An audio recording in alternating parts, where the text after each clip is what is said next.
2, 1. Welcome back, everybody. This Week in America on the Blue Funk Broadcasting Radio Network. Great to have you with us on the program. As promised, Eric Peterson, our special guest. He's the author of the new book and novel. It's actually his first, called Life as a Sandwich. His website is lifeasasandwich.com. You can log on to our website and then link up and get all the information on the book, which is available online and across the country. Eric, first of all, welcome to This Week in America. Great to have you with us on the program. Thank you, Rick. Great to be here. You know, you did something a few years ago that so many people now are thinking, either voluntarily or involuntarily, I'd like to try something different. I've always wanted to do something and then jump in and do it. At age 45, you've always wanted to write a book, and suddenly you decided, okay, it's either now or I may never have that opportunity. What prompted you at age 45 to finally fulfill that dream and to write the book? Well, Rick, I had the luxury of some time, and I didn't realize how long it would actually take. I thought I was pretty good with a sentence and with a word processor, so I really thought I could knock this out fairly quickly. And 6 years later, I was finished. Is it one of those where you keep going back and it's like, okay, I can enhance this a little bit, or maybe I was too verbose in this particular area and I should cut a little something out of here? You know, quite honestly, Rick, I had a fairly long learning curve. I got into the manuscript about 400 or 500 pages and shared it with a friend that I really trusted, and he just shredded me. So sent me back to the starting line, and in 6 years, I think I did 5 complete passes of the manuscript. And in that time, I really did go back to the bookstores and read everything I could on how to structure and create a novel, and that truly helped. What advice do you have for somebody that's maybe in that category, 40, 50 years old, and it's like, I've always wanted to do this, but I've always held back. I've been afraid to do that. What advice would you give them to actually get out? And if it's something you really want to do, if it's a passion, especially in your case, a lifelong passion, a lifelong interest, to be able to tackle that project? You know, you've got to do it, but I think you've got to do it in baby steps. And what I would recommend is set a realistic, maybe a weekly goal. Even something like a page a day for me is pretty ambitious. But the other thing I would say is, do go down to your local bookstore and buy a few books on how to write a novel, because truly it will save you a lot of trouble down the road. The book, as I mentioned, is called Life as a Sandwich. It takes place in a booming California economy not that long ago. You read the headlines now, and it seems like it was a long time ago, but not that long ago, on the verge of the millennium.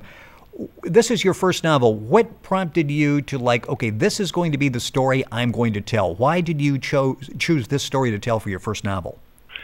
You know, Rick, I've got a journalism degree from Stanford, and I wanted to write novels right out of school. And I sat down a couple times to try and realized that I truly had no content to write about. So by the time I was 45, I had started several businesses. I was married. I'd raised 2 daughters. I was in the process of raising 2 daughters. And I realized this whole sandwich generation thing, where you're a dual income couple, you're focused on your careers, but you're also trying to be good parents to your kids. You've got some elderly parents who have issues. And I just thought, wow, that's a lot of material to draw from. And it really became a great starting point for a novel for me. You actually lived through this period. In fact, during this period, I think, involved in entrepreneurship and in startup companies, that type of thing out there. Describe a little bit for what it was like, because you referred to it as the second gold rush in California. And thinking back with the, all the technology coming out, the valley out there, I mean, this really was a very prosperous era in California. Yeah, and they're wild times. And, of course, the press only tells you about the crazy successes. You know, the eBays and the Yahoo and Googles. But the truth is that anytime you're starting a company, failure is a real possibility. And so that struggle to keep your head above water and to keep cash coming in the door becomes all-consuming.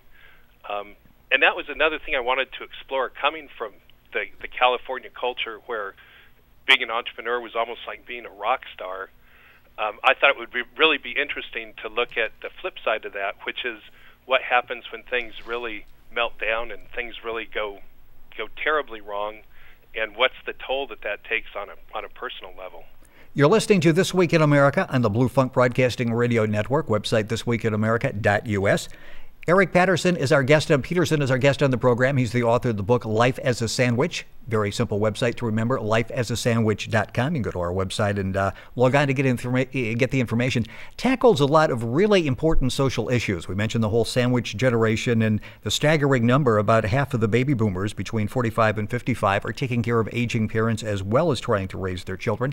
When you go back and you look at that era, you've indicated it was almost a time where a lot of people might have lost their moral compass. They were sort of abdicating their roles as family members because everybody was so driven by what they perceived as this great success that was right around the corner during this time period in California. Yep, and I think a lot of us have come through school with very high expectations in our careers and for things that we want to accomplish. Unfortunately, the people who really pay the price for this are the kids who get shuttled away to camps or get left in daycare centers till the 11th hour when they're closing down for the night. And I thought that was a very interesting thing to explore in a novel, and that is in a two-income household, at what point does one of the spouses yield to the other's career? Yeah, and it's interesting, without giving away a whole lot of the book, it's the story of Wallace Noy, who's in this position where he's trying to be an entrepreneur, a father, a husband, a son-in-law, a law-abiding citizen, which gets him into some type of trouble that you will read about in the book. How accurate? Because everybody thinks, boy, you start up a company. The background on this is they're looking for $8.75 million, and you're thinking, wow, that's, you need funds, obviously, for a startup, but that's a lot of money. When somebody's starting up a company, how do you find the funding out there? And then the second part of that is you're sitting down ready with your presentation, and the guy's saying, okay, you got 15 seconds, tell me why I should invest in your company. Is that the way it actually works? This is a funny thing about the California venture capital world. You've got to start with a business plan, and I think that it's a myth that people sketch out businesses on cocktail napkins and they get huge amounts of funding. But there are such layers of venture capitalists that if you go into one of the top tier firms, they generally don't even want to talk to you if you're looking for less than about $10 million, because they have so much money in their funds to invest, and they just don't have the bandwidth to monitor all of their portfolio investments if they make too small of plays in too many companies. So it's kind of funny. There are lots of entrepreneurs that get turned away because they're not asking for enough money. Which is just amazing. Now, you were in that position of starting up companies. How difficult is it to get the money? And as someone who looks at this and wants to get a company started, what are the things that you need to do to be able to get the funding and to get the company going? Well, I think what most venture firms look at first is the management team, and they want to know that the people who intend to run the business really have the experience and the expertise in the area that they're looking to launch the company. They always look at the financials. They always want to see that their investment can make 5 or 10 times the money in 5 years or less, and then they want to be sure there's some kind of a barrier to entry. So they don't truly make risky investments. They make investments that, from their standpoint, can't fail. You're listening to This Week in America, Blue Funk Broadcasting Radio Network. Eric Peterson is our guest on the program.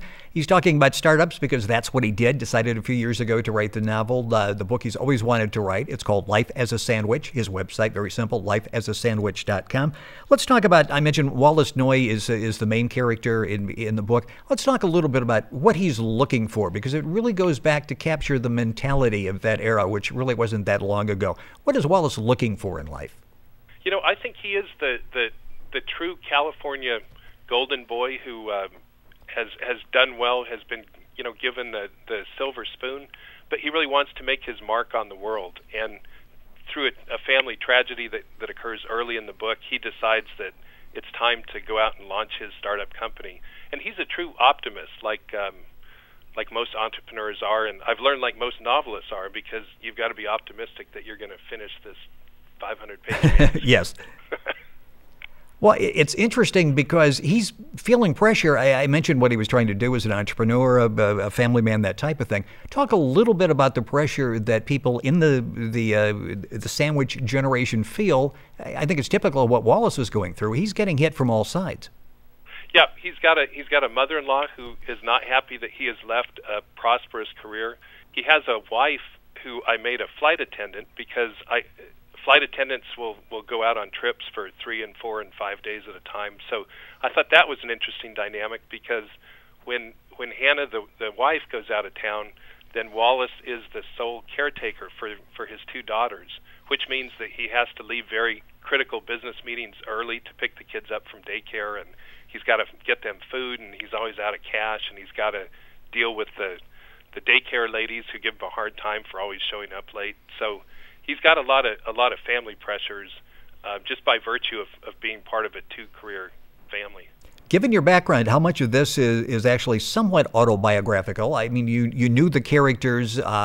People like these characters, obviously. Yeah, I'm not Wallace. I have to say that all the time. He's much more impetuous. He's much more out there than I am. We do share similarities in our background, and I did that intentionally. I gave him a fairly detailed backstory because I wanted to make him ring true as a character. You know, as we look at this, we're talking about the gold rush era back when California was thriving. And again, you point out in the media, we only got the winners. We really didn't see a whole lot with the losers. And Wallace fits in that category. We'll come back and talk about that in a second. But with the economy the way it is now, is it possible to go out, find money, fulfill your dream, start your company? Are those times gone, or is it still possible to do in 2010? Oh no, it's happening today. There are companies that are getting millions of dollars and hiring people, and there still is that world going on. Do you miss it? I don't. I love writing books. I love I create characters that to tell the truth, Rick, just make me laugh. Well, made me laugh too as I was reading the book, and you've got characters, and I'd read some of the reviews. The multi-dimensionality of the characters is really something that impressed a lot of the reviewers. That as I'm reading the book, you really do an excellent job of bringing out the characters, and I can see this being a movie. Well, I'm flattered. Thank you. I got to the point where I truly enjoy spending the time writing because it's fun to see what the characters will come up next. And I should point out this is a conglomeration of very unlikable characters for the most part.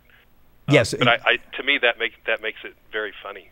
Well, what's it like when you create these people? You're working with them on a daily basis, probably never that far from your mind as you're trying to flesh out these people, put them in the context of the novel, and then it's over. And is it hard to get rid of Wallace and all the people in the book? It is hard, and I think Wallace still has some life left in him. So I do foresee a sequel down the road. After 6 years, though, I need a break. I'm going to tackle it different.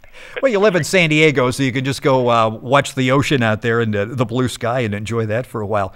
Wallace did have problems, and you say that so many people went through this period where everything is gung-ho, you're very optimistic, but there are problems along the way. Tell us a little bit how Wallace adjusted and how you saw other people during that era that really tried, took a shot at it, and it didn't work, and they had to come back and try to find some form of redemption. Yeah, Wallace's biggest problem is he ran out of cash and had to join up forces with another business, which meant that he inherited a boss. And the boss is probably that jerk that we've all worked for at least once in our lives, if not several times. Yes. So there was that whole loss of control of your baby, your own enterprise, and the boss that he inherited, being the majority shareholder, could make all the decisions and spend the money the way he wanted to spend. So Wallace really had to stand by and watch his company unravel, and at the same time watch his personal financial situation unravel, which of course put pressure from his wife, who saw the savings dwindling to nothing, and so Wallace had a lot of pressures as a result of the startup business going bad. How difficult is it to pick up and to start over and to try to find something else when you've put everything into this, you've gambled, and suddenly you realize, okay, this is not working? It's very tough, and especially the older we get, you realize that you may have spent your nest egg on a business that goes bad, and a lot of those people have to try and go back to the job market, which in today's economy is really a tough thing to face. So these guys who start businesses are really putting it all on the line. They're really hanging themselves out there, and it's a tremendous risk. And very very few companies actually hit that brass ring that they're shooting for.